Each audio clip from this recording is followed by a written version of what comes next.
Okay, this is Jerry Satterley of Texas Avocados. This is January 21st, 2018. And what you see here is my little baby poncho that I bought in October. And when I bought it, it was about 5 feet tall, which would be right about in here. And all this up here has grown another 1.5 feet since I bought it, and I've had it indoors through all this bad weather, protecting it, so it's doing good. And that's what you have to do to these young ones, is protect them.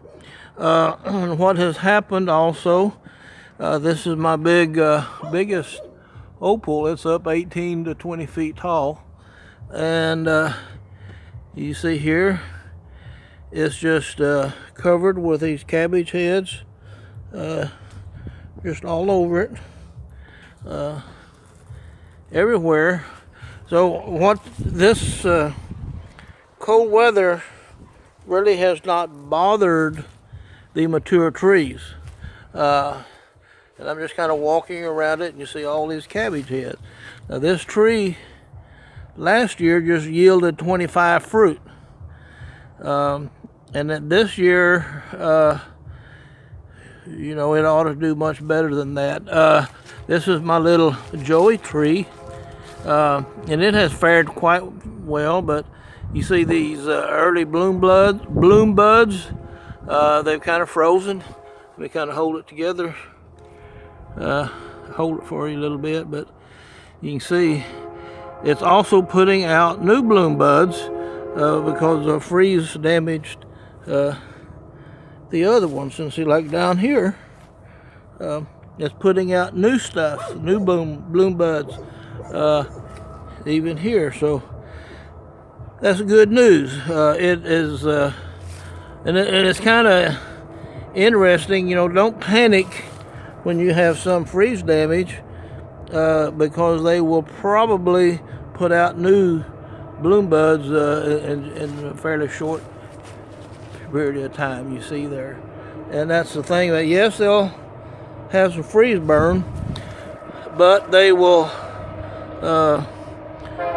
rebound and do well, just given a little bit of time. This is my second opal, and you can see it's also coming out with new buds. See, there was damage from the earlier freeze, and so they were just doing quite well. There's right there alongside the dead ones are some very new recent ones. So don't panic if you have some damage. These are the Don Juans, and they were just planted in around Labor Day weekend. You can see they have a bunch of new growth that got damaged, but the tree seems quite healthy overall. But these new growth buds obviously were hurt, and probably somewhere in the next month or two I'll come and clip that dead stuff off.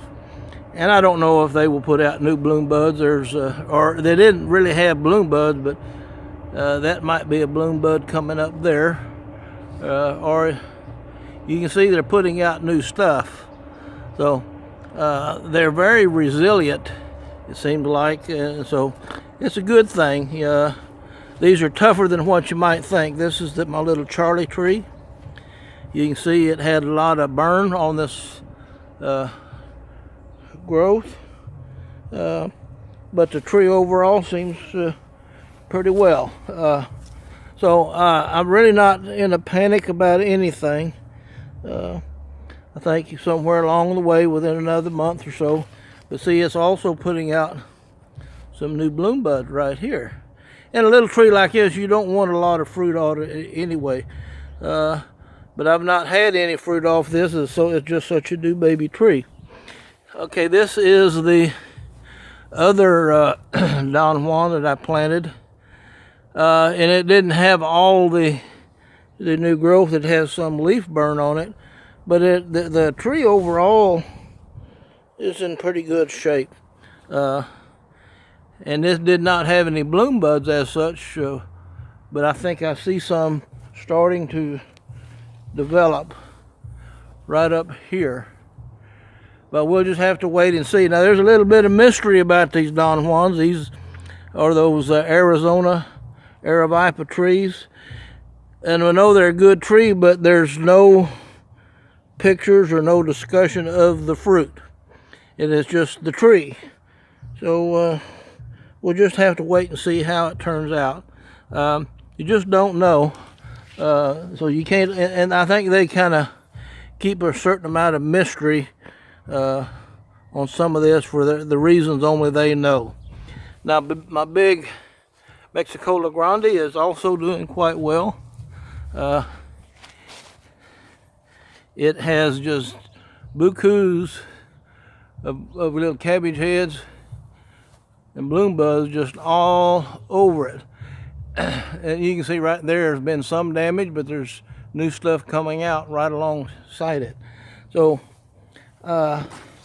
what all this means is these are very hardy, very resilient trees. It's just once you get them up 10 feet tall or so, they seem very, very resilient and very cold, very, very cold hardy. It got down to the low 20s, and then the second phase of the cold, it stayed below freezing for a couple days. So I think this bad weather that we have experienced just confirms my conviction about how worthy these trees are of your backyard. And my lemon tree seems pretty good. We've had some damage up on top on new growth, but overall the tree does seem quite well, as well as the navel orange. So I'm just really pleased, and I feel very blessed that things are as good as they are considering what has happened. Now over here is my third opal. It's up about 15 feet tall, and it likewise is covered with little cabbage heads just all over it. Now this time last year this tree was about 6 feet tall. Now it's up about 15. So and this is my initial Don Juan, and it has very little leaf damage, but there were no bloom buds on it, and we'll just have to wait and see how it fares. As you can see, my chili patines, they're probably a loss. So then my poncho tree, it had some leaf damage up there on the top vertical, but it likewise is covered with bloom buds just all over it. Last year this tree had 18 fruit on it, and I expect it to do more than that this year, double it. That's just my expectation. So we'll have to wait and see. Things look good, considering all the bad weather, and I couldn't be happier, couldn't be more pleased. My conviction still stands. These Mexican avocados are absolutely worthy of your backyard. They're fantastic. It's springtime. Within a month or so, these nurseries will start making them available, probably in February. And I'm not going to do commercials for the nurseries, but you just call around. And again, avoid the trees with a real high graft. They may not make you, they may get mad at me for saying that, but just avoid them. They ought to know better than to put out those trees with real high graft. God bless you, and I hope we thaw out and have a very good spring.